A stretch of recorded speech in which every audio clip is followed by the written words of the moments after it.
ನನ್ನ Facebook friend. Hi friends, ನಾನು ಮನೀಶ್. ಇದು ನನ್ನ ಕತೆ.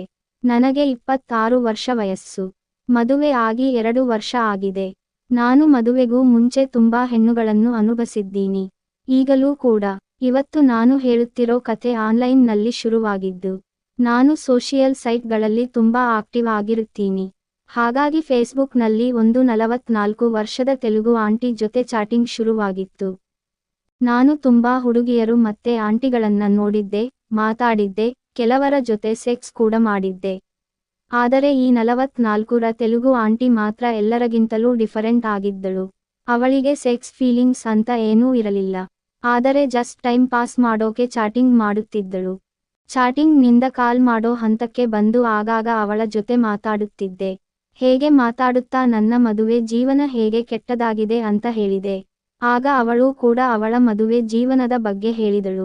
ಹೇಗೆ ಅವಳ ಗಂಡ ಇನ್ನೊಂದು ಹೆಣ್ಣಿನ ಜೊತೆ ಸಂಬಂಧ ಇಟ್ಟುಕೊಂಡಿದ್ದರು, ಹೇಗೆ ಅದರಿಂದ ಅವರ ಜೀವನ ಚೇಂಜ್ ಆಗಿದೆ ಅನ್ನೋದು ಹೇಳಿದಳು.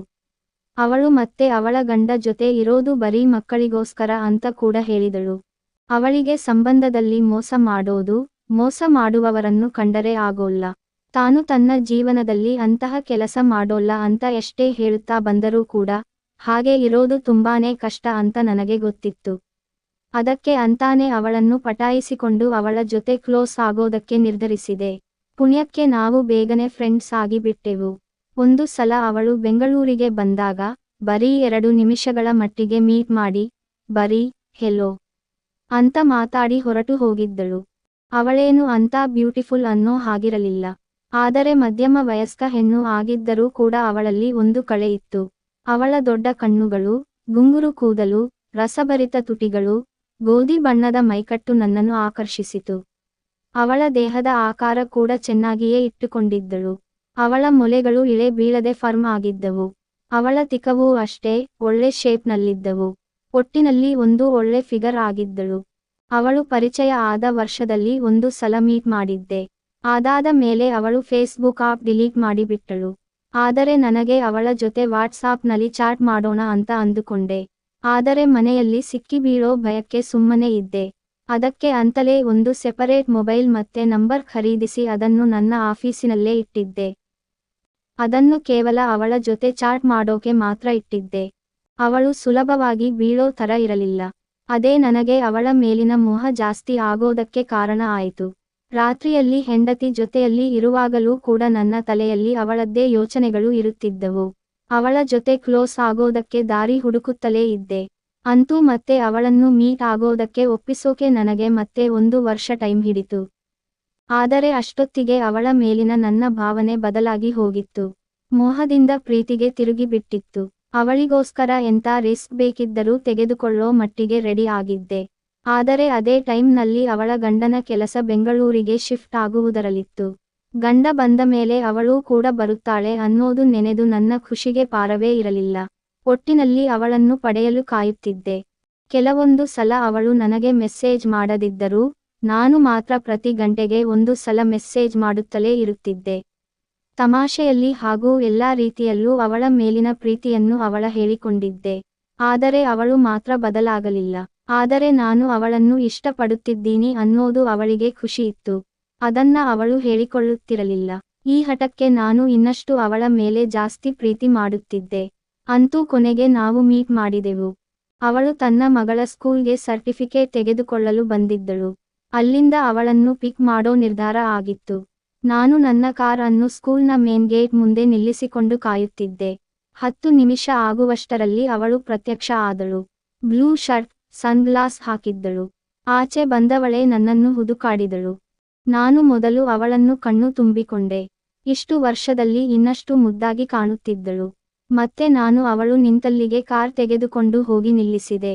ಅವಳು ಬೇಗನೆ ಬಂದು ಒಳಗೆ ಕೂತಳು. ನಾನು ಅಲ್ಲಿಂದ ಡ್ರೈವ್ ಮಾಡಿದೆ. ನಾನು ಅವಳ ಕೈ ಕುಲುಕಿ ಹಾಗೆ ಅದು ಇದು ಮಾತಾಡೋಕೆ ಶುರು ಮಾಡಿದೆವು. ಅದೇನೋ ಗೊತ್ತಿಲ್ಲ, ನನ್ನ ಲೈಫ್ನಲ್ಲೇ ಅವತ್ತು ಮೊದಲ ಸಲ ಮಾತು ಬಾರದೆ ಸ್ತಬ್ಧನಾಗಿದ್ದೆ. ಅವಳ ಜೊತೆ ಏನ್ ಮಾತಾಡಬೇಕು ಅನ್ನೋದೇ ಗೊತ್ತಾಗುತ್ತಿರಲಿಲ್ಲ. ಇದಕ್ಕಿಂತ ಮುಂಚೆ ಸಾಕಷ್ಟು ಹುಡುಗಿಯರ ಜೊತೆ ಹೋಗಿದ್ದೆ. ಆದರೆ ಈ ರೀತಿ ಯಾವತ್ತೂ ಆಗಿರಲಿಲ್ಲ. ಅವಳು ಇದ್ದ ಅಷ್ಟೂ ಹೊತ್ತು ಅವಳೇ ಮಾತು ಆಡುತ್ತಿದ್ದಳು. ನನಗೆ ನರ್ವಸ್ ಆಗಿ ಏನು ಮಾಡಬೇಕೆಂದು ಗೊತ್ತಾಗಲಿಲ್ಲ. 2024ರಲ್ಲಿ ಒಂದು ಕನ್ನಡ ಭಾರತೀಯ ವೆಬ್ಕ್ಯಾಮ್ ಸೆಕ್ಸ್ ಸೈಟ್ ಸ್ಟಾರ್ಸ್ಟ್ರಕ್ ವಿಡಿಯೋ ಚಾಟ್ನಲ್ಲಿ ಮಾದಕ ಸುಂದರ ಕನ್ನಡ ಹುಡುಗಿಯೊಂದಿಗೆ ಸಂಪರ್ಕ ಸಾಧಿಸಿ. ನಾವು ಹಾಗೆ ಒಂದು ಕಾಫಿ ಶಾಪ್ಗೆ ಹೋದೆವು. ಕಾಫಿ ಕುಡಿದು ಮುಗಿಸಿದೆವು. ಆದರೂ ಅವಳನ್ನು ಇಂಪ್ರೆಸ್ ಮಾಡೋ ಥರ ನಾನು ಏನೂ ಮಾಡೋಕೆ ಆಗಲಿಲ್ಲ. ನಾನು ಬಿಲ್ ಕೊಟ್ಟು ಕಾಫಿ ಶಾಪ್ನಿಂದ ಆಚೆ ಬಂದೆವು. ಆಗ ಅವಳು ಅಲ್ಲಿಂದ ಅವರ ಮನೆಗೆ ಹತ್ತಿರ ಅಂತ ಹೇಳಿ ಕ್ಯಾಬ್ ಬುಕ್ ಮಾಡಿಕೊಂಡು ಹೋಗೋದಾಗಿ ಹೇಳಿದಳು. ಅವಳ ಮನೆಯ ಅಕ್ಕಪಕ್ಕದವರು ನನ್ನ ಜೊತೆ ಕಾರ್ನಲ್ಲಿ ಬಂದಿರೋದು ನೋಡಬಾರದು ಅಂತ. ನಾನು ವಿಧಿಯಿಲ್ಲದೆ ಒಪ್ಪಿಕೊಳ್ಳಬೇಕಿತ್ತು. ಸರಿ ಅಂತ ಅವಳಿಗೆ ತಬ್ಬಿ ಗುಡ್ ಬೈ ಹೇಳೋವಾಗ ಅವಳನ್ನ ಸ್ವಲ್ಪ ಹೆಚ್ಚಾಗಿಯೇ ತಬ್ಬಿಕೊಂಡೆ. ಅವಳನ್ನು ತಬ್ಬುತ್ತಿದ್ದಂತೆ ಹಾಗೆ ಕಳೆದುಹೋಗಿ ಅವಳ ಹಣೆಗೆ ಕಿಸ್ ಮಾಡಿದೆ. ಅದು ಯಾವುದೇ ಪ್ಲಾನಿಂಗ್ ಇಲ್ಲದೆ ಆಗಿದ್ದು. ಆಗ ಅವಳ ಮುಖದಲ್ಲಿ ಶಾಕ್ ಆದ ಬಗೆ ಕಾಣಿಸಿತು. ಅಲ್ಲಿಗೆ ನನ್ನ ಕತೆ ಮುಗೀತು ಅಂತ ಅಂದುಕೊಂಡೆ. ಅವಳು ಬೇಗನೆ ಗುಡ್ ಬೈ ಹೇಳಿ ನನ್ನ ಕಡೆ ತಿರುಗಿಯೂ ನೋಡದೆ ಅಲ್ಲಿಂದ ಹೊರಟು ಹೋದಳು. ನಾನು ಟೆನ್ಷನ್ನಲ್ಲಿ ಕಳೆದುಹೋದೆ. ನನಗೆ ಅವಳನ್ನು ಇನ್ನೂ ಗಟ್ಟಿಯಾಗಿ ತಬ್ಬಿಕೊಳ್ಳಬೇಕಿತ್ತು. ಆದರೆ ಅದು ಸಾಧ್ಯವಿಲ್ಲ ಅನ್ನೋದು ಕೂಡ ಗೊತ್ತಿತ್ತು. ಹಾಗೇನಾದರೂ ಮಾಡಿದ್ದರೆ ಅವಳು ನನ್ನ ಜೊತೆ ಮಾತು ಆಡುತ್ತಿರಲಿಲ್ಲ. ಅಲ್ಲಿಂದ ನಾನು ನನ್ನ ಆಫೀಸಿಗೆ ಹೋದೆ. ಅಲ್ಲಿಗೆ ಹಿಗುತ್ತಿದ್ದಂತೆ ವೈಫೈ ಕನೆಕ್ಟ್ ಆಗುತ್ತಿದ್ದಂತೆ ನನ್ನ ಮೊಬೈಲ್ಗೆ ಅವಳ ಮೆಸೇಜ್ ಬಂತು. ಮೊದಲ ಮೆಸೇಜ್ನಲ್ಲಿ ಗುಡ್ ಬೈ ಹೇಳುವಾಗ ನಡೆದದ್ದರ ಬಗ್ಗೆ ಹೀಗೆಲ್ಲ ಆಗುತ್ತೆ ಅಂತ ನೆನೆಸಿರಲಿಲ್ಲ ಅಂತ ಹೇಳಿ, ಜಸ್ಟ್ ಫ್ರೆಂಡ್ಸ್ ಆಗಿ ನಿನ್ನ ಮೀಟ್ ಮಾಡಿದ್ದು ಅಂತ ಇತ್ತು. ಆದರೆ ಕೊನೆ ಮೆಸೇಜ್ನಲ್ಲಿ ನಾನು ತಬ್ಬಿದ್ದು, ಅವಳಿಗೆ ಕಿಸ್ ಮಾಡಿದ್ದು ಇಷ್ಟ ಆಯ್ತು ಅಂತ ಹೇಳಿದಳು.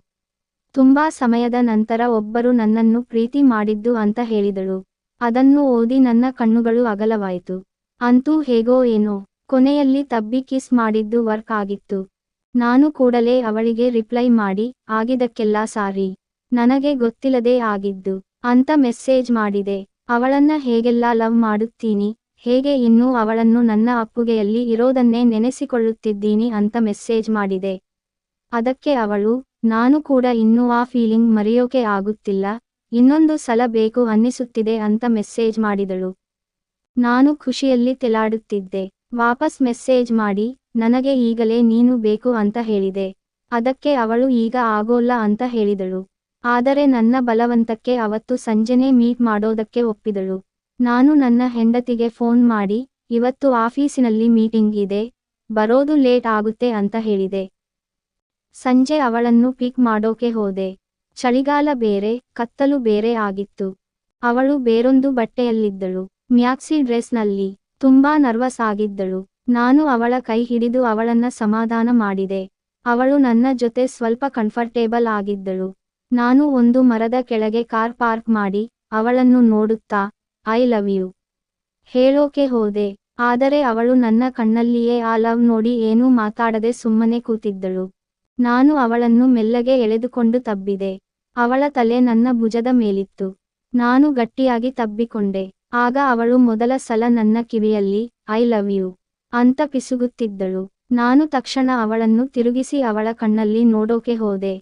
ಆದರೆ ಅವಳು ಕಣ್ಣು ಮುಚ್ಚಿಕೊಂಡಳು.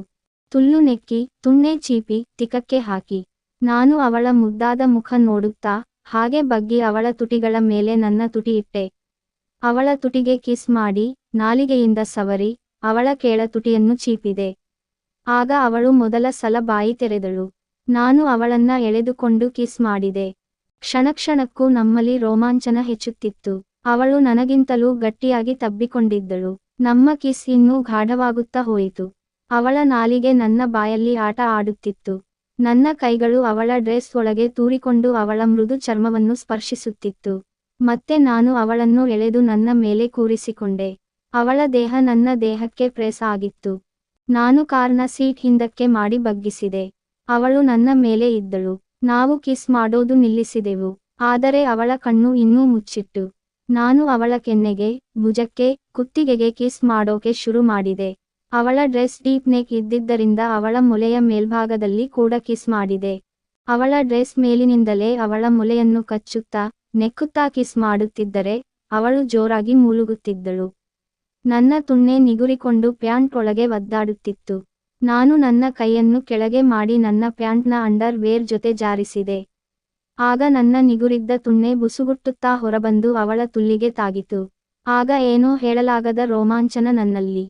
ನಾನು ಕೆಳಗಿನಿಂದ ಪೊಸಿಷನ್ ಸರಿ ಮಾಡಿಕೊಂಡು ಅವಳನ್ನು ನನ್ನ ತುಣ್ಣೆ ಮೇಲೆ ಸರಿಯಾಗಿ ಎಳೆದುಕೊಂಡೆ. ಅದಾಗಲೇ ಅವಳು ತುಲ್ಲಿನಲ್ಲಿ ಒದ್ದೆ ಮಾಡಿಕೊಂಡಿದ್ದಳು. ಹಾಗೆ ಅವಳನ್ನು ಕೆಳಗೆ ತಳ್ಳುತ್ತಾ, ಅವಳ ತುಲ್ಲಿಗೆ ನನ್ನ ತುಣ್ಣೆ ಸೇರಿಸಿದೆ. Babes looking for sex friend ಬಾಯಿ ಬದನೆಕಾಯಿ. ಅವಳ ತುಲ್ಲು ತುಂಬಾ ಟೈಟ್ ಆಗಿತ್ತು. ತುಂಬಾ ವರ್ಷಗಳಿಂದ ತುಲ್ಲನ್ನ ಉಪಯೋಗಿಸಿಲ್ಲ ಅನ್ನೋದು ಗೊತ್ತಾಯಿತು. ಆದರೆ ಅವಳು ನನಗೆ ಸಹಕರಿಸಿದಳು. ಕೊನೆಗೆ ನನ್ನ ತುಣ್ಣೆ ಅವಳ ತುಲ್ಲಿನೊಳಗೆ ಪೂರ್ತಿ ಸೇರಿತು. ಮತ್ತೆ ಅವಳು ಎದ್ದು ಪೊಸಿಷನ್ಗೆ ಬಂದಳು. ಈಗಲೂ ಅವಳ ಕಣ್ಣು ಮುಚ್ಚಿಯೇ ಇದ್ದವು. ನನ್ನ ಕೈಗಳು ಅವಳ ಸೊಂಟದ ಮೇಲಿತ್ತು. ಅವಳು ನನ್ನ ಮೇಲೆ ಕೂತು ನನ್ನನ್ನು ಕೇಯುತ್ತಿದ್ದಳು. ಅವಳ ಗುಂಗುರು ಕೂದಲು ಅವಳ ಮುಖದ ಮೇಲೆಲ್ಲ ಹರಡಿತ್ತು. ಅವಳು ತುಂಬಾ ಸೆಕ್ಸಿ ಆಗಿ ಕಾಣುತ್ತಿದ್ದಳು. ಈಗ ನನ್ನ ಕೈಗಳು ಅವಳ ಮೊಲೆಗೆ ಮೇಲೆ ಬಂದವು. ಮೊದಲ ಸಲ ನಾನು ಅವಳ ಮೊಲೆನ ಪ್ರೆಸ್ ಮಾಡಿದೆ. ಅವಳು ದೊಡ್ಡ ಮೂಲುಗು ಮೂಲುಗಿದಳು. ನಾನು ಅವಳ ಟಾಪ್ ತೆಗೆದೆ. ವಾವ್, ಅವಳ ಮೊಲೆಗಳು, ಅದರ ಮೇಲೆ ಕಪ್ಪು ತೊಟ್ಟುಗಳು ನೋಡೋಕೆ ಸಖತ್ತಾಗಿತ್ತು. ಅದನ್ನ ಪ್ರೆಸ್ ಮಾಡುತ್ತಾ ಗಿಂಟಿದೆ. ಹಾಗೆ ಮೇಲೆ ಎದ್ದು ಅವಳ ಮೊಲೆನ ಬಾಯಿಗೆ ಹಾಕಿಕೊಂಡು ಚೀಪಿದೆ. ನನಗೆ ಅದಾಗಲೇ ಕಂಟ್ರೋಲ್ ಮೀರಿ ಹೋಗುತ್ತಿತ್ತು. ಅವಳಿಗೆ ನಾನು ಲೀಕ್ ಔಟ್ ಮಾಡಿಕೊಳ್ಳುತ್ತಿದ್ದೀನಿ ಅಂತ ಹೇಳಿದೆ. ಆದರೆ ಅವಳು ನಿಲ್ಲಿಸದೆ ತುಣ್ಣೆ ಮೇಲೆ ತುಲ್ಲನ್ನ ಮೇಲೆ ಕೆಳಗೆ ಆಡಿಸುತ್ತಾ ಇದ್ದಳು. ನಾನು ಸೀದಾ ಅವಳ ತುಲ್ಲಿನಲ್ಲಿ ನನ್ನ ರಸ ಚಿಮ್ಮಿಸಿದೆ. ನಾನು ಲೀಕ್ ಮಾಡಿಕೊಂಡ ಸ್ವಲ್ಪ ಹೊತ್ತಿಗೆ ಅವಳು ಕೂಡ ಜೋರಾಗಿ ಮೂಳುಗುತ್ತಾ ರಸ ಕಾರಿಕೊಂಡಳು. ಇಬ್ಬರೂ ತಬ್ಬಿಕೊಂಡು ಜೋರಾಗಿ ಉಸಿರಾಡುತ್ತಾ ಮೂಳುಗುತ್ತಿದ್ದೆವು. ನಾನು ಅವಳ ತುಲ್ಲಿಗೆ ನನ್ನ ಎಲ್ಲಾ ರಸ ಬಿಡುತ್ತಾ ಇದ್ದೆ. ಅವಳು ಸುಸ್ತಾಗಿ ನನ್ನ ಮೇಲೆ ಬಿದ್ದಳು. ಆಗ ನಮ್ಮ ತುಟಿಗಳು ಮತ್ತೆ ಒಂದಾಗಿ ಮತ್ತೆ ಕಿಸ್ ಶುರು ಮಾಡಿಕೊಂಡೆವು. ಇದೆಲ್ಲರ ಮಧ್ಯೆ ಒಂದು ಮಾತು ಕೂಡ ಇರಲಿಲ್ಲ. ಆಗ ಅವಳ ಫೋನ್ ರಿಂಗ್ ಆಯಿತು. ಆಗಲೇ ಗೊತ್ತಾಗಿದ್ದು ಅವಳನ್ನು ಪಿಕ್ ಮಾಡಿ ಆಗಲೇ 1 ಗಂಟೆ ಆಗಿತ್ತು ಅಂತ.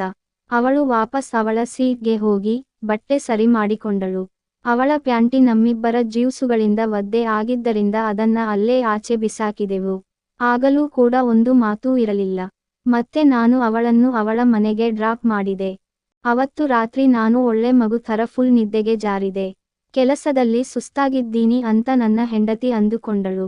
ಆ ವಾರದಲ್ಲಿ ಪ್ರತಿ ದಿನ ನಾವು ಬೇರೆ ಬೇರೆ ಹೋಟೆಲ್ನಲ್ಲಿ ಮೀಟ್ ಒಳ್ಳೆ ಹನಿಮೂನ್ನಲ್ಲಿ ಲವರ್ಸ್ಗಳು ಎಂಜಾಯ್ ಮಾಡೋ ಹಾಗೆ ಎಂಜಾಯ್ ಮಾಡಿದೆವು. ಈಗಲೂ ನಾವು ಆಗಾಗ ಸೇರುತ್ತಲೇ ಇರುತ್ತೀವಿ. ಸೊ ಫ್ರೆಂಡ್ಸ್, ಇದು ನನ್ನ ಒಂದು ಅನುಭವ. ಈ ಕತೆ ನಿಮಗೆ ಹೇಗೆ ಅನಿಸಿತು ಅನ್ನೋದು ಕಾಮೆಂಟ್ ಬರೆದು ತಿಳಿಸಿ.